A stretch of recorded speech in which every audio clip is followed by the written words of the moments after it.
Hey everybody, video here for you today. And this has been kind of difficult, what I'm going to include in this video. I know a lot of new subscribers have never heard me talk about the Shroud. Some of my old subscribers have heard me talk about this. I first came across this story about 4.5 years ago, I think it was, when I was researching the Knights Templar, and it was totally clear to me that they had this object known as the Shroud of Turin today. And I really didn't know what to think. The Shroud, I always thought it was kind of a weird fringe subject. I think the first time I ever saw the Shroud was on a show called In Search Of with Leonard Nimoy. And I kind of put it in the category of Bigfoot and the Loch Ness Monster, something that was weird and kind of hoaxy. And this was a subject that I never thought I would talk about, because when you bring up the Shroud of Turin, immediately people associate it to the New Testament history. And really, what are you going to say about that subject that's going to change people's minds? It's really the only subject that people's minds are made up and they dismiss whatever they hear. But I put no historical significance on the Shroud, and I try to not have any preconceived notions when going into research. And I thought it was a medieval hoax, as a lot of people did, and that's what I was going to go out and prove. I was going to look into this for a couple weeks, come back with a video saying this is who made it, this is how they did it. But I try not to have any preconceived notions going into research, and I thought, well, I'll look into this for a couple weeks. And this is back in 2014, and I'm going to come up with who made it and how they did it and just get on with my research. But what I found was extraordinary. The most fascinating thing by far I've ever researched. And when I really kind of understood what was going on here, I thought, I'm never going to talk about this. I'm never going to try to justify the Shroud as being a 2,000-year-old artifact that's related to the New Testament story. Sorry, I am not going there. I don't want to sound cuckoo. And basically, I thought people that tried to say this is Jesus Christ were cuckoo, because I didn't put any faith in the New Testament story being a real historical story. I understand how religious tales are told. The story itself, you are supposed to find a deeper meaning, a deeper esoteric meaning to the story, and that's what you're supposed to take out of it. Historical significance doesn't play a role, and all ancient people knew this. So I didn't put any faith at all that the New Testament story had any real history, but I wasn't sure. I thought maybe some biblical tales are written off some true stories and then the power of God is put into it, but I didn't have a clue. But when I started researching the Shroud, I got offended, and that's when I get vocal, because the people who were writing about the Shroud, it was either one side or totally the other side. It was people trying to prove that this is Jesus Christ, or it was people trying to debunk the whole thing. There wasn't any middle ground. It was kind of like politics, and I got offended at the history. Every documentary you see on this, is this indeed the burial cloth of Jesus Christ, or is this a medieval hoax? Well, that is a terrible way to do research. You're eliminating a bunch of other possibilities before you even start. So I thought, okay, oh God, I am going to actually look into this. And I knew back then it was going to take a long time, and I knew what it was going to entail. But I thought, why not me? Why don't I look into this? I see the flaw in all the research so far. So I thought, okay, I'll try to remove any disbelief or belief in the biblical tale and just see what history told me, and this is what I found. Now, along with everybody else, I thought this was a medieval forgery or hoax or something. I thought it was maybe Da Vinci, maybe, but I'll mention him a little later. But what exactly was the process this was made? That's what a lot of documentaries try to figure out, and this was looked into in the 1980s, and experts still couldn't determine how this was made. But what exactly was the process this was made? That's what a lot of documentaries try to figure out, and this was looked into in the 1980s, and experts still couldn't determine how this was made. It is not made with any pigment because the image is just barely on the very outside of the fibers, and this confounded experts. How exactly was this made? Was it a medieval hoax? Well, everything that I found, and this was pretty startling to me, and I really stubbornly looked into this. It took a lot to convince me, but there is no way this could have been a medieval hoax. And some of the most convincing evidence is what was found on the shroud. There is bodily fluids that were only detected through the invention of high-tech cameras. No person forging this in the 1300s would put invisible body fluids on it in anticipation of high-tech cameras being invented 700 years later. So it was clear to me this is not a medieval hoax. This is actually a 2,000-year-old artifact. Where does it come from? Well, it comes from the Middle East, and people have said this is a very expensive burial linen, maybe made in Masada or somewhere around the Dead Sea 2,000 years ago. And when I was really grasping that this is indeed a 2,000-year-old relic, it was highly confusing to me. And the church did the carbon-14 testing, and that's what a lot of people go by. And that came out to be, only a 700-year-old relic. But that is where it got super confusing, and I knew there was a great mystery. The church conducted, and I have made a video on this called The First Selfie, A Grave Injustice, if you want to look that up, and how the whole carbon-14 testing was a total sham, a total fraud. They took the worst part of the shroud to be tested. Carbon-14 testing, what a lot of people go by as far as the history of the shroud and proving it's a hoax, well, that fraudulent carbon-14 testing, the people who were in charge of that testing, mainly the church, they went against the scientific protocol of the people testing the shroud. They wanted different pieces of the shroud tested to give an accurate determination of how old this was.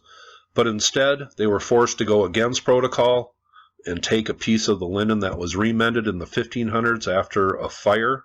And that's what these stains are on the shroud. There was a fire in the 1500s, and it was mended by the Clare nuns, and I made a video on that even. That put a huge question mark in my mind, just a huge one. Why would the church try to discredit the greatest proof of the resurrection story? And I knew a great mystery lied within this story. But I remember back then just thinking, I'm actually going to look into this. I'm going to research this. And just kind of shaking my head, and what could I possibly find that would be worth sharing or something new? This is for theologians. But real people who try to attach the Jesus story to some real history, will they run into immediate roadblocks? But once this kind of sunk in that there was a true mystery here, I thought, man, I have the key. The shroud is the key. That's the way it seemed to me. But if this is actually a 2,000-year-old relic, well, there's going to be some history of it. People say this came into history in the 1300s when a family member of a prominent Knights Templar guy gave it to a church to be displayed. The Knights Templar had this artifact. If this is indeed a 2,000-year-old artifact, there has to be some history of it. There has to be some written history of it. Well, there certainly was. So I thought I would go in search of history of this object. What was this called before we know it as the Shroud of Turin? Well, that's when I came across the image of Edessa. And when I read Edessa, that was only really the second time that I had read this ancient name for the city known as Sanlurfa today. The other time I had heard about Edessa was a couple months prior when I had looked into Ralph Ellis's story, Jesus, King of Edessa. So when I saw the image of Edessa attached to the history of the shroud by some people, and some people try to discredit that, but it's only because they want to discredit the whole biblical thing. They can't look at this with an open mind. To me, obviously, the Shroud of Turin was known originally as the image of Edessa. And man, when I attach those two stories, the Shroud and Ralph's work on Jesus, King of Edessa, oh man, I knew I was in deeper than I should be, and I knew I wouldn't come out until I had an answer for this story. But some of that history from Edessa is a little confusing, and they say that it's the face that is displayed only. But then when looking into it, you can clearly determine that that's because it was folded up and only the face is shown, probably the head that it said that the Knights Templar worshipped. And people in authority tried to put an end to the Knights Templar in 1307 because they had a great secret against the church. Well, this is it. But the history in Edessa, it's mainly about just the face being shown, because I don't think you would want to show the tortured body of a ruler that your kingdom is associated to. But once the penny dropped for me and the shroud was the key, things started falling perfectly into place. And of course, there is the apocryphal story of Abgar receiving the image of Jesus, and that takes place in Edessa. And this story comes from Eusebius, the father of the church histories, from about 1700 years ago. He says he goes to Edessa, reviews the archives, sees letters from Jesus to King Abgar, and that the linen would be sent to him to help cure him of leprosy. And this, people say this is just totally attached to this story to put it within the biblical narrative. Now, why would the church want to discredit the history of the greatest proof of the resurrection story, what it clearly would have been? And I stated in one of my first videos, this should have been emblem of the gospel. Once I knew the shroud was the key, I started thinking of things, and one of the first things I thought of was Acts 10:11. Now let's just read this here, and because this clearly states a great linen, does this have anything to do with the shroud? Well, I wanted to look into the original text, and that's what you have to do when investigating the biblical stuff. What does the original text say? Because it's, in some cases, it's a totally different story. And a certain vessel, and vessel is very important. It says here, descending onto him as it had been a great sheet, a great linen cloth, or wrapper, certainly a wrapper, an emblem of the gospel. They call this great sheet an emblem of the gospel, what the gospel stands for. When I read that, I just hit myself in the forehead and said, oh boy, it was the emblem of the gospel. And it's probably the origin for the Holy Grail. What do we know about the Holy Grail? It was a vessel, and vessel is the word used in Acts to describe the sheet. The Holy Grail was the vessel of the soul. Some people attach that to a cup, written about just to throw you off the track of what the Holy Grail really was. Leonardo knew what the Holy Grail was, and he put it in his Last Supper portrait, even in exact dimensions, tied at the four corners, just like it is described in Acts. He knew of the edict put out in the early 4th century that says the wine and the bread should be served on the holy linen as if it were the body and the blood of Christ. It is why the rose is a symbol for the Holy Grail. It is the vessel of the soul, and that is perfect description of what we know today as the Shroud of Turin. Who is directly associated with the Holy Grail? Well, it's Joseph of Arimathea, said to collect Christ's blood in the Holy Grail, in the vessel of the soul at the crucifixion. Well, the shroud has blood on it. What's Joseph of Arimathea's only role in the New Testament? It's buying the holy linen. But in case you're confused, and this is tough for me to put into a video that makes it understandable for everybody, but it seems we had an initial miracle, and this was a perceived miracle by these people. The image, and I'll go into later why that was so important. But the thing is, when Rome conquered a certain part of the empire, They made the god of that region. They just turned the story into a pro-Roman god. And that's what they did with the New Testament. But the Romans certainly weren't going to have a god from the area that was rebelling against them as part of their main religion when they finally agreed to have this be the religion of Rome and the empire, because there was no way in stopping this movement. There was something driving it, and you're looking at it. But the history of the Shroud, it's in Edessa for the first 800 plus years of its existence. In 944, it goes to Constantinople. And then in 1204, a Knights Templar, a knight, sees it on display in this great procession. This knight goes back and tells the leaders of the Knights Templar of this great procession and this holy relic. They go to Constantinople in a great crusade, and they take the Shroud after a great battle, and they take it with them, and this is their big prized possession. Later, it is given to a church, I think it is in Leary, France, to be first displayed. Who gives it to them? A prominent member of a family of the Knights Templar. But who was crucified and whose image?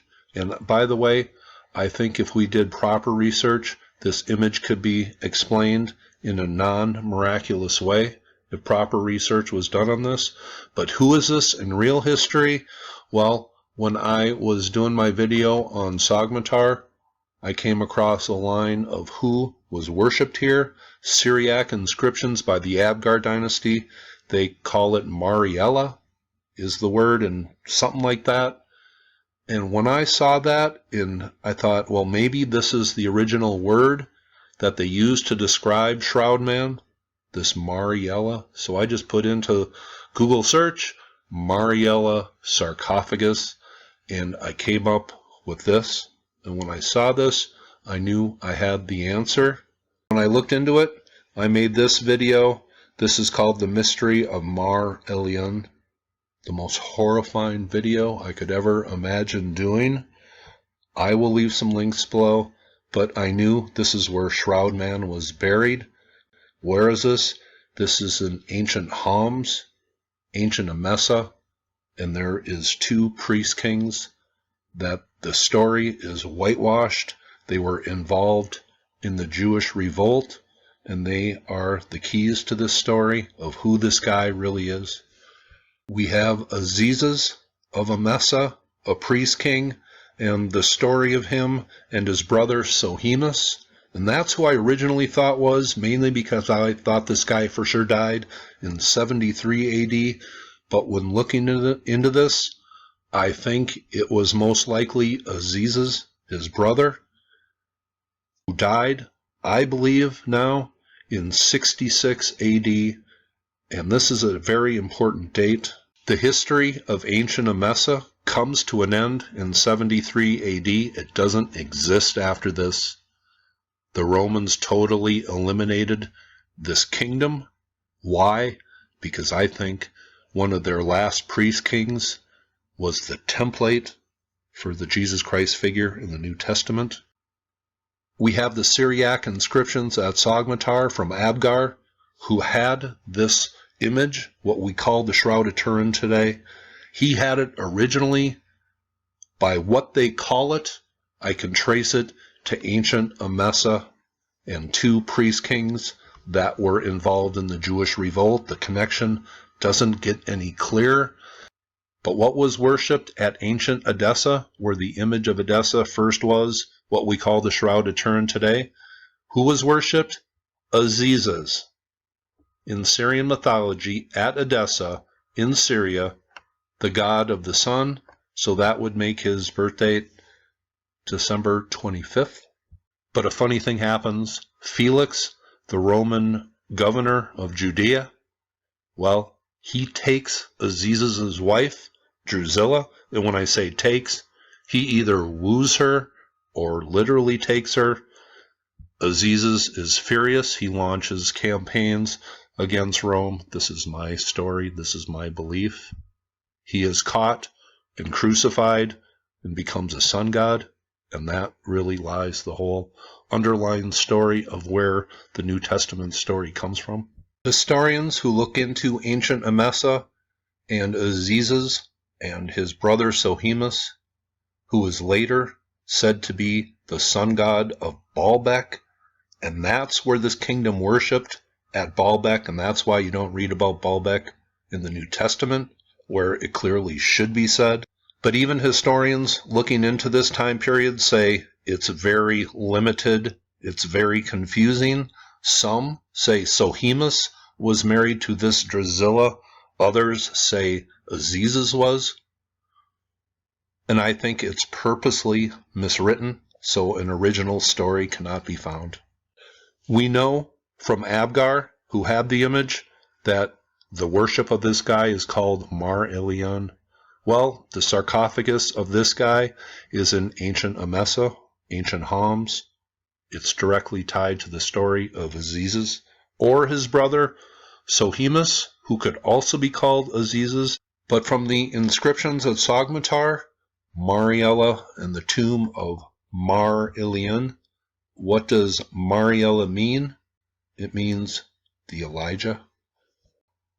Now, there is a lot of stuff that I have not covered, but the who and when and where, that seemed to be answered sufficiently enough for me.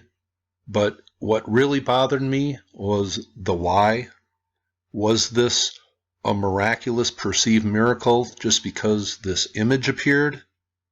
Well, there's certainly a lot more into it, I believe, and it has directly to do with something I have been researching lately and ever since I have been making videos, and that is comets.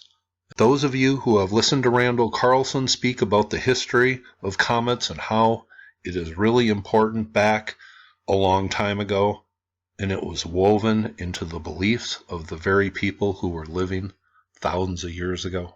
But around Christmas time, I had a few requests from people wanting me to chime in on the Star of Bethlehem mystery, and I remembered thinking some kind of interesting thoughts about that a while ago, but I never made a video on this subject, so I looked into it, and I think what I found is very, very important. I will leave this website below, How Halley's Comet Sightings Change History Over the Past 2,500 Years, and that is an understatement with all I have found.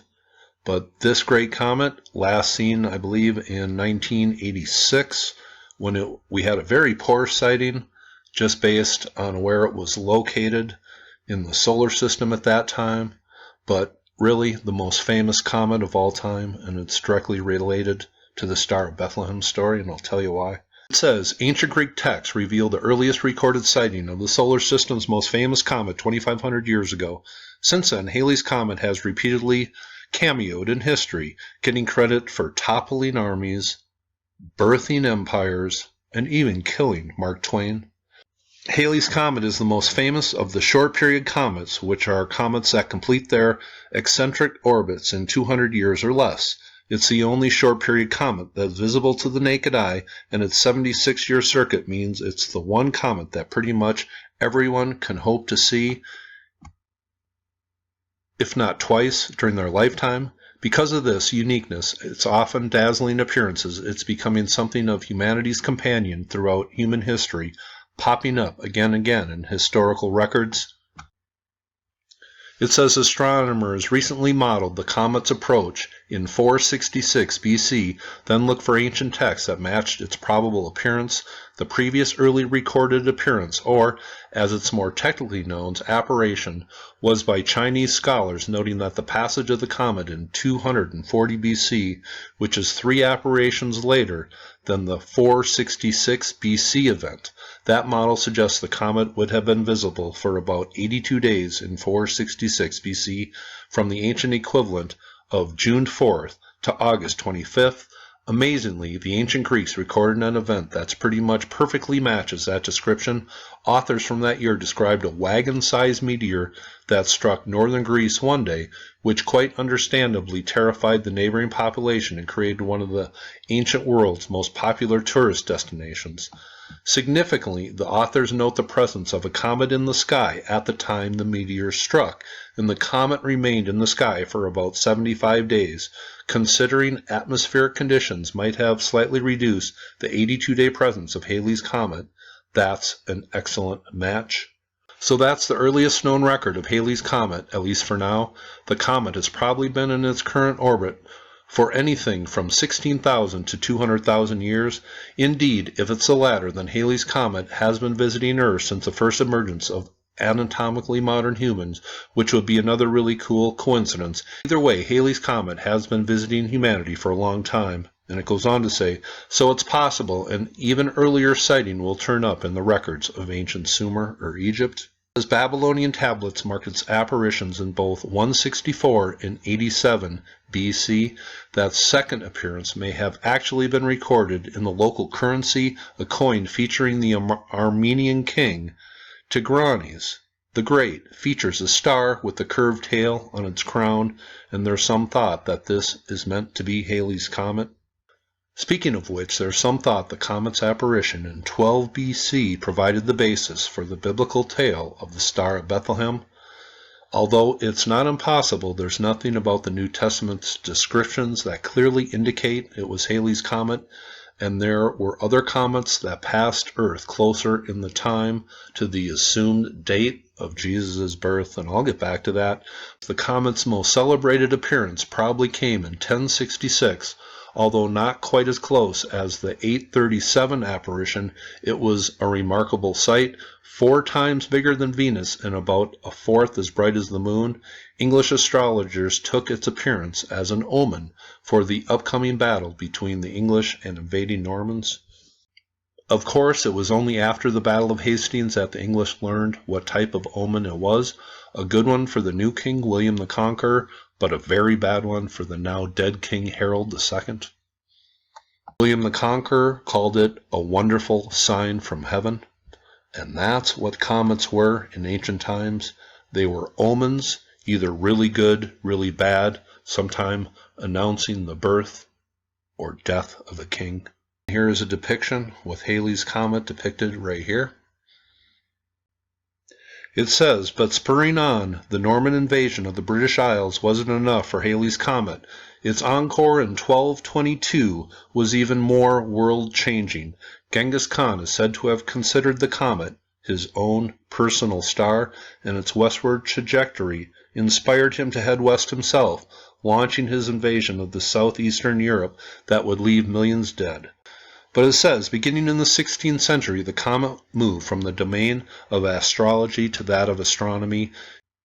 In 1705, British astronomer Edmund Halley published his book demonstrating the comets of 1456, 1531, 1607, and 1682 were all one and the same object, and it would return in 1758.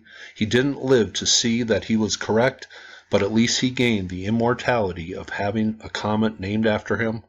Anyone who lives a decently long life should have the opportunity to see the comet for themselves, although very few people actually plan their lives around its apparitions. Mark Twain, as with so many other things, was an exception. The legendary humorist was born 2 weeks after it appeared in 1835, and he said it would be the greatest disappointment if he didn't die when it returned in 1910. Thankfully for him, he kept his promise, dying a day after its return. And Shakespeare has his say about Halley's Comet, and he says it announces the death of princes. Now, I think Halley's Comet is directly involved with this story that I'm talking about today. Here is a drawing of Jerusalem in 66 AD, the time of the Jewish revolt. Halley's Comet was visible. Josephus comments on it. He says it's like a sword hanging over the city. He says, I cannot hesitate to declare what feelings compel me to. I suppose if the Romans had longer delayed in coming against these wretches, the city would have been swallowed up by a chasm, or overwhelmed with a flood, or struck with such thunderbolts as destroyed Sodom. He also talks about a marvelous vision. The prodigy might seem fabulous. were it not related by those who saw it, and were not the calamities which followed deserving of such signs? For before the setting sun, chariots and armed troops were seen throughout the whole region in mid-air, wheeling through the clouds and encircling the cities. And he also comments on Josephus's mention of the comet, and he just says that adds additional dread and fear in the times. Now, when thinking of the Star of Bethlehem story and what's going on here in 66 AD with the comet, it made me remember something Ralph Ellis said, and personally I totally agree with him. The biblical text, as far as anything related to anything historical, it's written in such a backhanded, backwards way that you're never supposed to find the truth. Well, I think the Star of Bethlehem story doesn't come from the birth of Jesus, and the Magi visiting the birth of Jesus never really made sense to me in any way, shape, or form. But the Magi coming at the death and this comet, let me tell you what might have led to it. Now, the Magi story, where does that come from? But Pliny the Elder is just one of many people who wrote on where this story comes from. It comes from Tiridates, who was a great magician, a Magi from the East. And where did he go? He went and visited Nero. And who is Nero? He is the Roman emperor. He is a complete psychopath. And his solution to any problem whatsoever, is death. But the Magi visited Nero in 66, and really what the Magi are is astronomers, and beliefs were relayed to Nero, and they said that maybe this comet was ushering in a time of a new emperor, or maybe an emperor from the East, and that is what Rome feared. What really drove both sides was this prophecy coming from ancient times that a star from the East will usher in the sign of the new Messiah. Well, for Nero, he wasn't having any of this. And what did Nero do? In response to this from the Magi, he put to death any person that was in line to be a possible emperor of Rome, or an emperor of the East, or Messiah from these people who were staging the very rebellion against Rome. And when looking into famous art scenes of the birth, I just recorded a few of them here, but it seems to be a comet is depicted, but it seems like in these Magi scenes that a comet is apparent in a lot of this artwork.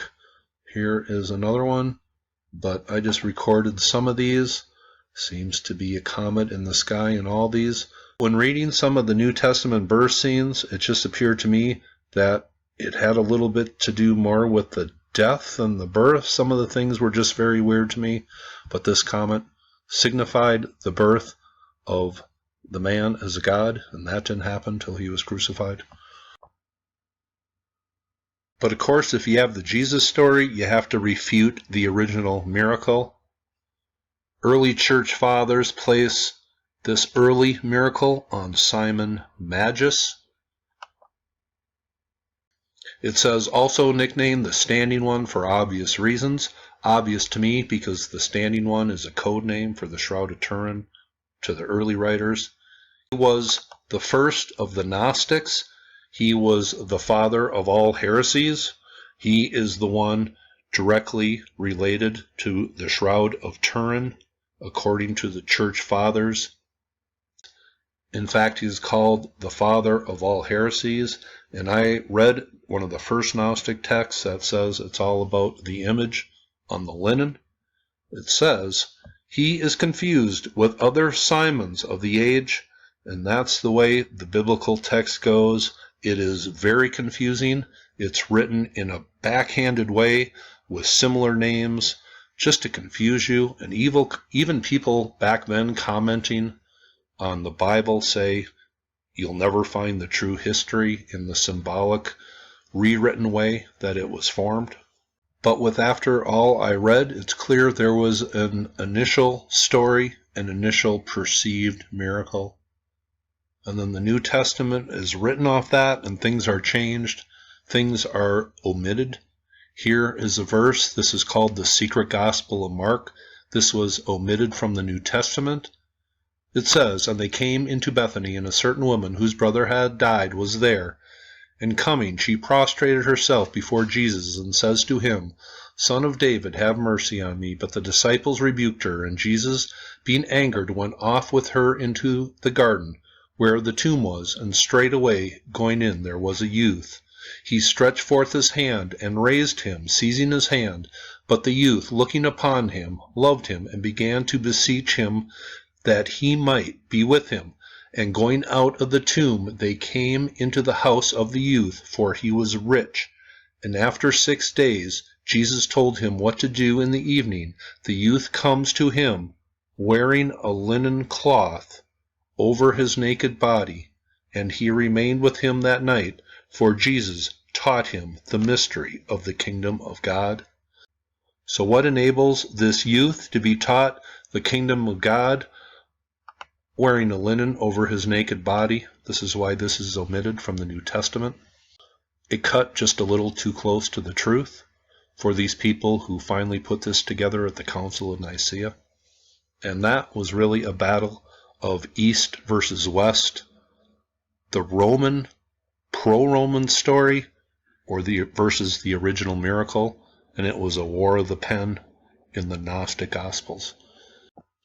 But a pretty uncomfortable topic for me to talk about with all I have found, and really I haven't gone into all of it, but this is where my research ends.